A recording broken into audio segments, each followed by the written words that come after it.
All right. Hello, everyone, and thank you to our presentation, DAS and CAPS working together to support students. My name is Hillary Degner, and I'm one of the coordinators in Disability and Accessibility Services. And I am introducing our speaker today, Dr. Charles Starkman, who is a licensed clinical psychologist in the state of Michigan. And since October 2019, he has worked in the Counseling and Psychological Services, or CAPS office, at the University of Michigan-Dearborn, where he currently serves as the Assistant Director and Training Coordinator. He began serving as the Assistant Director of Disability and Accessibility Services in July of 2021. And in his current role, Dr. Starkman conducts psychological testing, provides individual and group psychotherapy, supervises master's and doctoral level trainees, coordinates CAPS training program, and provides outreach and consultation to the campus community. Dr. Starkman earned his Doctorate of Psychology in Clinical Psychology from Adler University, located in Chicago, Illinois, and graduated with a Bachelor of Arts degree in Psychology and Art History from the University of Michigan, Ann Arbor. All right, thank you so much for being here. Thank you. Thank you, Hillary, for the introduction. My name is Dr. Charles Starkman, and my pronouns, just to do a brief introduction, are he, him, his, and a descriptor of what I look like right now. I'm wearing glasses, a light gray shirt, have some facial hair, and in my background is a black file cabinet and some various odds and ends like cards and a paperweight on my desk. So I'm very excited to be talking to all of you today and to give this presentation, DAS and CAPS working together to support students. So at the university, DAS plays a really important role in helping students succeed academically and generally reach their potential. So DAS helps our student body in a variety of different ways. We are dedicated to collaborating with students, faculty, and staff in order to create accessible and equitable and inclusive learning environments. Sometimes the way that courses are designed or the way that they are taught can result in barriers to feeling included in the academic environment, or to be able to assess your achievement and your general ability. So to be able to address those difficulties, we provide a variety of services that are individualized and based on your specific needs. So I've included a list below, and this is by no means a full list, but I would say that it's pretty thorough. So DAS plays an important role in terms of advocacy and referral to different departments or services on and off of campus, because sometimes, let's say, a student requires a certain kind of testing or perhaps a medical appointment and needs a referral before they can receive accommodations through our office, then we need to advocate for that student and ensure that they're getting the support that they need in the community. We also provide orientation to the wide variety of resources on the UM-Dearborn campus.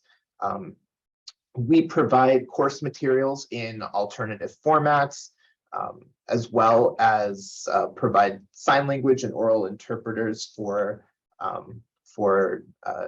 deaf students or blind students.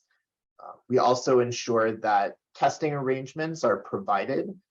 Sometimes students need extra time on a test, or they need a space that is free of distraction, and we provide those services to students based on their need. And we also have extensive access to adaptive equipment, technology that would be, that would include things like closed captioning, ensuring that students have the equipment that they need to succeed academically, and that allows them to feel included in terms of the learning process, because as previously stated, courses are not always designed with people with disabilities in mind. So overall, our goal as a department is to ensure that students are getting their individualized needs met to facilitate academic success. So setting up an appointment with DAS is pretty easy. You will go to my.umdearborn.edu in order to set up an appointment. Sessions can be conducted either remotely via, I'm pretty sure, a HIPAA compliant telehealth platform. You can also attend appointments in person, and I'll be providing the location of the DAS office later on in this presentation. You will be meeting with our Disability and Accessibility Service Coordinator every semester to review your accommodations, make sure that if there have been any changes that these are marked, and to generally assess how the accommodations are working for you. And so we want to make sure that when a student connects with us, that they maintain that connection throughout their time at the university, and so that they don't fall through the cracks, as can happen. So we want to make sure that we're dedicated to staying up to date with all students who use our services and their individualized accommodations. So DAS and CAPS are, if I can think of a family analogy, they're almost like brother and sister, maybe cousins, but they are very close. At one point, they were located in the exact same space. So our work certainly overlaps and feeds off each other, and it's very crucial, the work that each department does to ensure that this university is providing students with what they need and ensuring that it's functioning at its highest level. I would like to go through and just briefly discuss the ways that CAPS helps students. So counseling and psychological services is geared towards promoting college student mental health. We provide a variety of services to meet this overarching goal and objective. So we provide individual psychotherapy, where you'll meet with one of our therapists on staff for weekly or bi-weekly sessions. We have a broad group therapy program, so that could be a process group, a skills-based group to learn different coping skills. We have a variety of support groups run by our mental health and peer wellness educators, as well as our Umoja group, which is focused on addressing the needs and supporting Black students, which is a new group that has been developed within the last 2 years. We provide couples therapy mostly on a limited basis in terms of need. Our center also does a lot of outreach. We present frequently, doing presentations like this across the university, and when different departments or professors recommend or request for us to present, that might be on things like what does CAPS do? A specific mental health related topic, being present at large university events, doing depression and eating disorder screening. So outreach can look like a lot of different things, but it's imperative for us to be able to be as connected to the university community as possible. We also provide consultation regarding ADHD and learning disability diagnoses, and this will ensure that a student can link up with DAS in order to get those accommodations for their specific concerns. So overall, we provide a lot of different things, both offices do. And I'd like to also talk about how DAS and CAPS form a collaborative effort, because we really cannot have one without the other. for my opinion. But DAS and CAPS have a reciprocal relationship in terms of the referral process. So each office will refer students to each other. That happens on a fairly frequent basis. We find that students receiving services from DAS can often benefit from CAPS. Oftentimes, an individual's disability status can result in stress, anxiety, feelings of inferiority, academic concerns, certainly. And it's important that these specific needs are being met aside from just accommodations, but also to promote the student's mental health and well-being. Both departments do a lot of consultation. DAS does a lot of consultation with professors who want to, make sure that they are, providing their students with what they need to succeed academically, especially for students who have accommodations. Making sure that their understanding of DAS policies and procedures in terms of what DAS can and cannot do. With CAPS, we are frequently consulting with different offices. We might have professors reach out to us, request, asking about whether, they can refer a student to us for therapy. So both departments play a really big role in ensuring that any sort of consulting need is met. As I briefly mentioned, the interplay between disability status and mental health and well-being is key.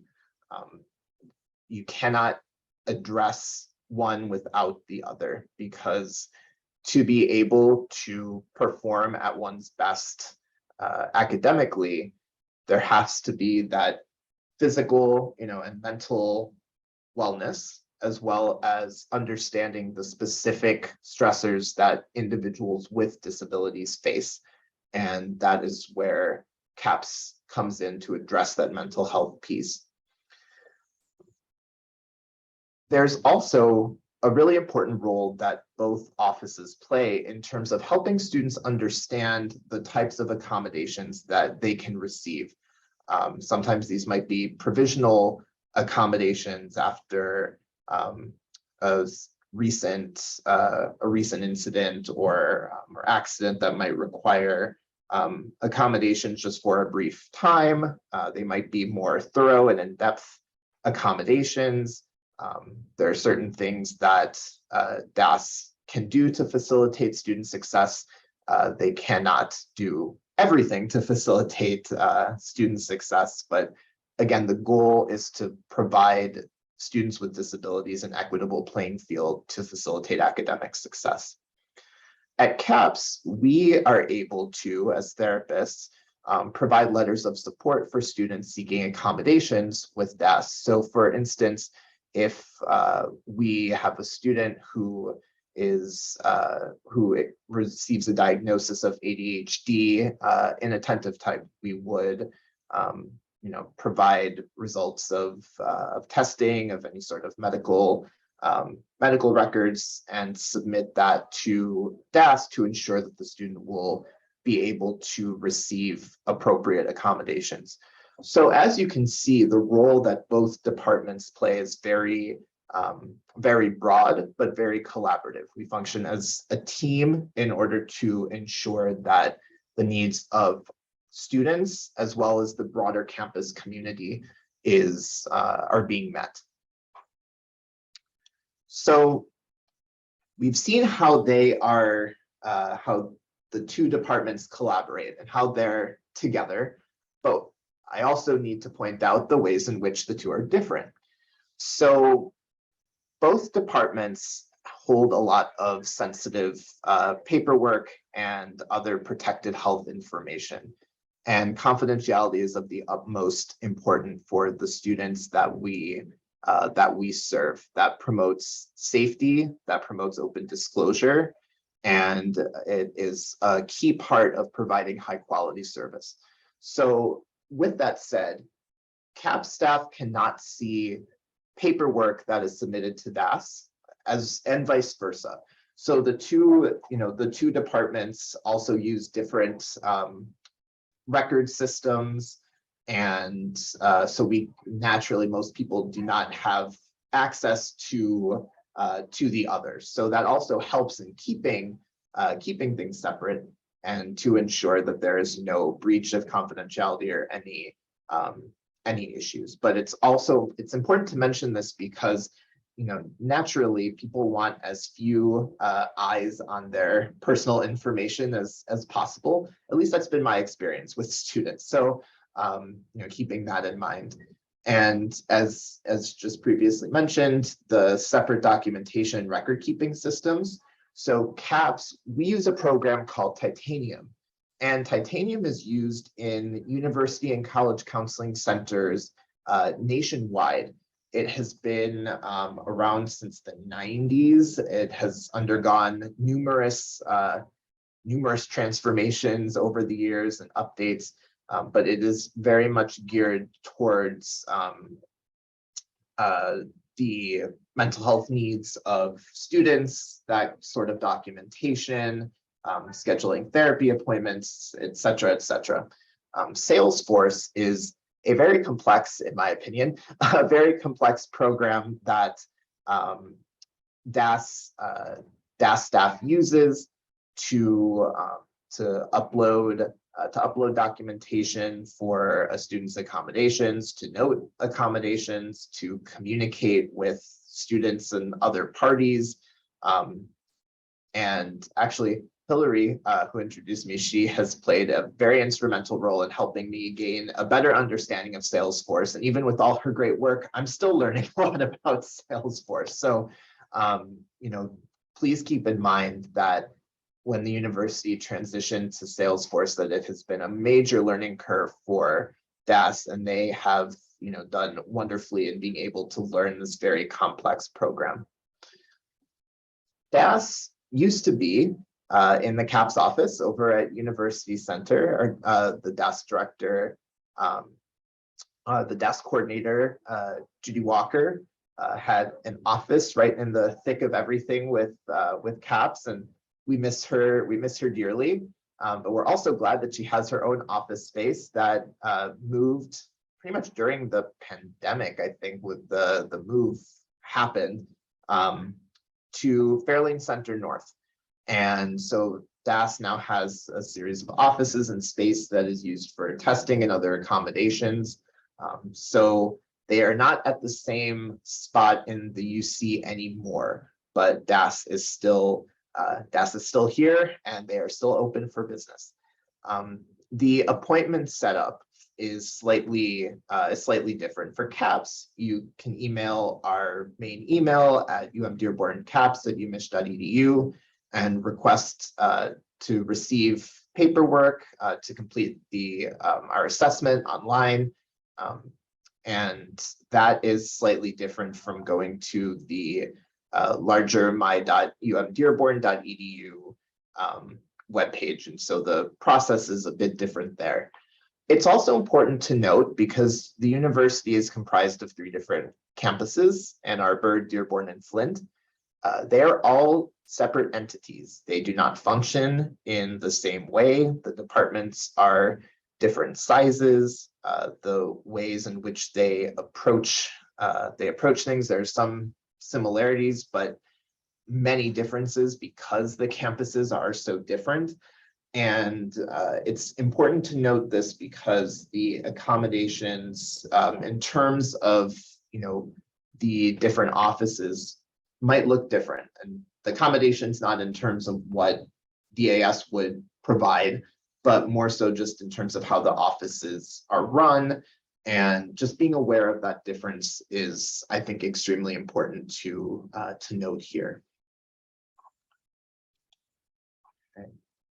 So we do have some expectations, especially in terms of asking a CAPS therapist to write a support letter. So a person cannot just come to CAPS and say, I need a letter for my accommodations. That is not the only, we cannot have that be the case at CAPS. the policy is to obtain a support letter from your therapist at CAPS, you have to be an active therapy client who is currently seeing a therapist regularly.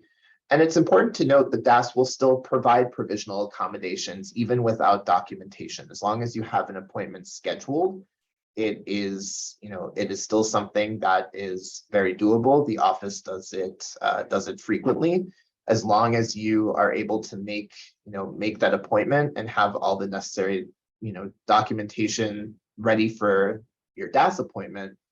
Then you'll be able to receive some accommodations. And so that's also very important. And again, I apologize if anyone can hear any sort of noise in the background. They're doing construction at the University Center in the front lobby. So thank you for your patience. I also thought that it was important to include information about CAPS access, because we realize that crises happen at all times of the day or night. It is not just an 8 to 5 thing. So to be able to provide a 24-hour service to our students, we partnered with a company called Protocol that has licensed clinicians on staff 24 hours a day. So if a student is in crisis, you can reach the number included here, 855-275-1715. And if you use the Protocol crisis line and you're a current student at CAPS, we are a current client at CAPS, excuse me, then we will be notified and can follow up with you if you are currently being seen at CAPS.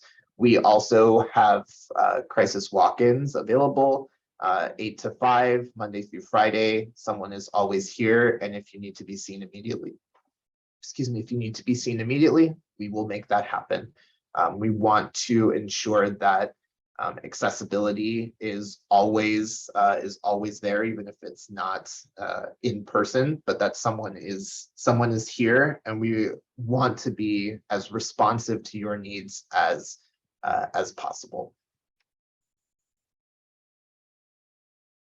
So I'd like to go through and just talk a bit about our various groups that are offered at CAPS. Over the past couple of years, we've really expanded our group therapy program.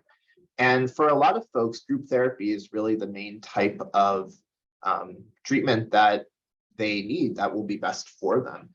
Not everyone that comes to CAPS necessarily needs individual therapy, and in a lot of situations, a client might be more appropriate for group.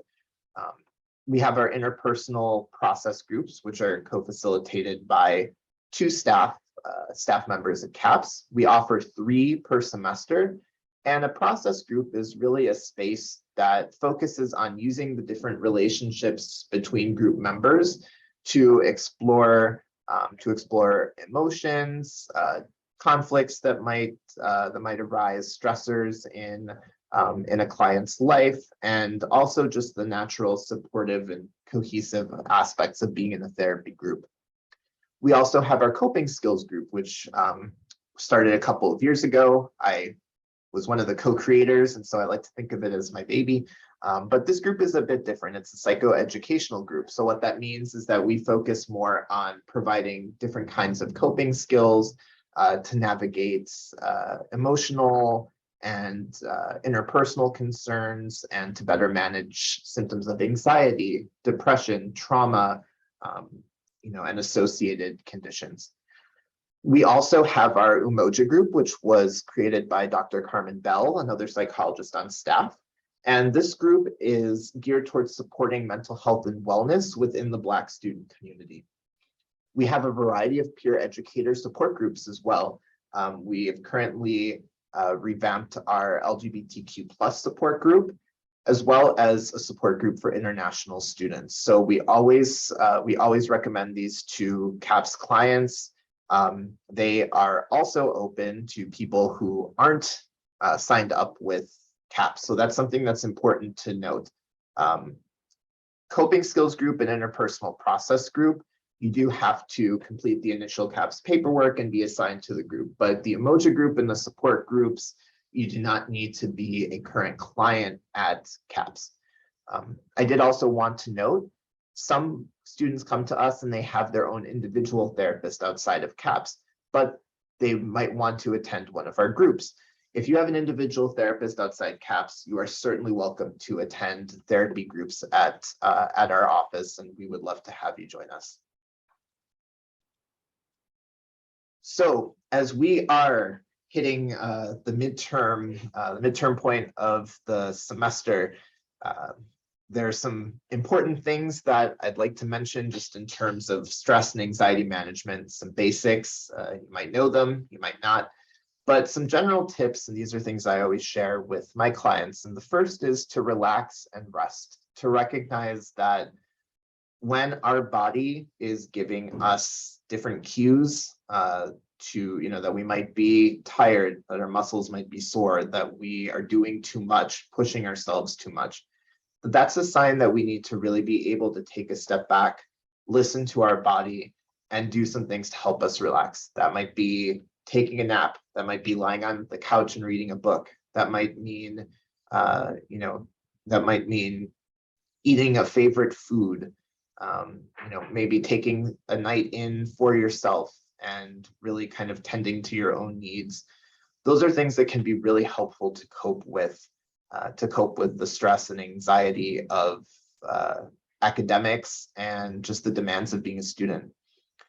Nurture your body through healthy eating, exercise, and good sleep. Those are things that are, I think, extremely important. I always say that food and mood rhyme for a reason. If we are not eating consistently, it can actually heighten our levels of different hormones, neurotransmitters that can result in difficulties or disturbances with eating and appetite. So that's extremely important. We want to be able to take care of our body.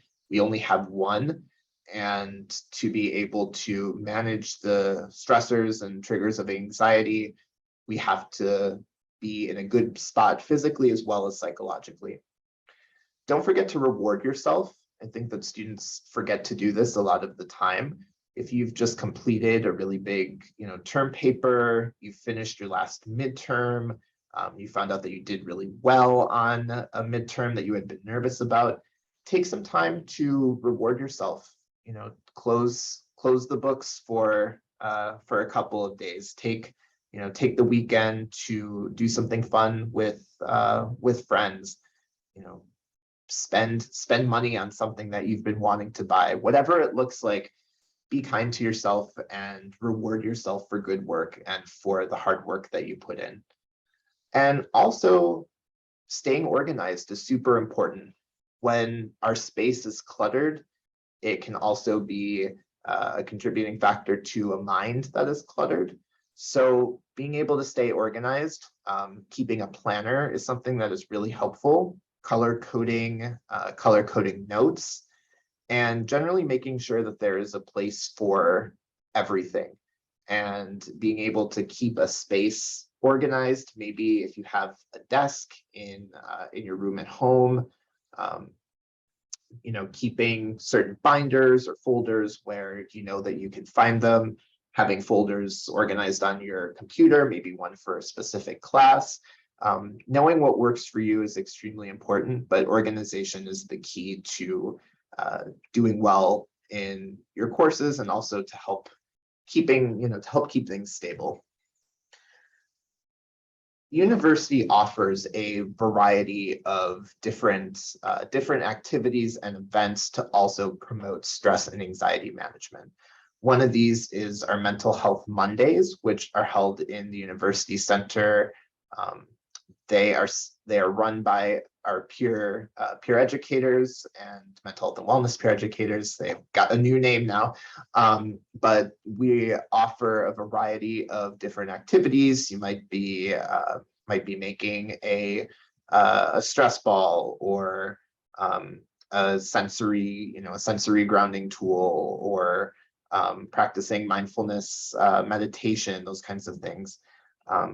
we have wellness tables, as well as the library de-stress zone that has been created with the help of and the feedback from CAPS at the library. And so that's a place where they have